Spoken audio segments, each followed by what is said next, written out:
இனிய வலைதள பிரியர்களுக்கு இந்த கவிதையின் தலைப்பு செயலிலும் வேண்டும் அந்த வேகம். தலைப்பு செயலிலும் வேண்டும் அந்த வேகம். ரோசப்பட்டால் முனைப்பாய் செயல்படு, ஆசைப்பட்டால் திறமையை அதிரவிடு. மனித இனமே, ரோசப்பட்டால் முனைப்பாய் செயல்படு, ஆசைப்பட்டால் திறமையை அதிரவிடு. உன் வாழ்க்கைக்கு முழு உழைப்பை கொடு. உழைப்பால் இந்த உலகையே அலறவிடு. உன் வாழ்க்கைக்கு முழு உழைப்பை கொடு. உழைப்பால் இந்த உலகையே அலறவிடு. உழைப்புத்தான் வாழ்க்கையை அலங்கரிக்கும். உழைத்து பார், வாழ்க்கை அழகாயிருக்கும். உழைப்புத்தான் வாழ்க்கையை அலங்கரிக்கும். உழைத்து பார், வாழ்க்கை அழகாயிருக்கும். அந்த அழகுக்குள்ளே அன்பு ஜொலிக்கும். மனங்களில் மகிழ்ச்சி பிரகாசிக்கும். அந்த அழகுக்குள்ளே அன்பு ஜொலிக்கும். மனங்களில் மகிழ்ச்சி பிரகாசிக்கும். தினம் தினம் உழைக்கணும் திறம்பட. வாழ்வில் உன் திறமைகள் அரங்கேற. தினம் தினம் உழைக்கணும் திறம்பட. வாழ்வில் உன் திறமைகள் அரங்கேற. இதனால் உனது வாழ்க்கையே உன்னை ஆசீர்வதிக்கும். இந்த உலகமும் உன்னை ரசிக்கும்.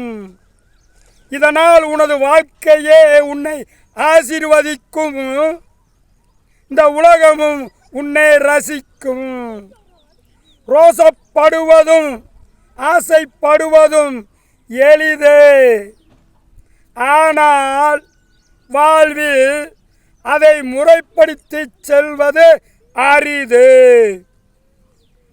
ரோசப்படுவதும் ஆசைப்படுவதும் எளிது. ஆனால் வாழ்வில் அதை முறைப்படுத்தி செல்வது அரிது. ரோசம் என்பது ஆக்ரோஷம் பேசும். ஆனால் செயலிலும் வேண்டும் அந்த வேகம். ரோசம் என்பது ஆக்ரோஷம் பேசும்.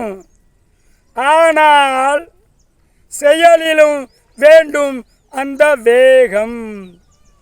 சிலர் முனைப்பாய் ரோசமாய் மிக திறமையுள்ளவர்கள் போல் பேசுவார்கள்.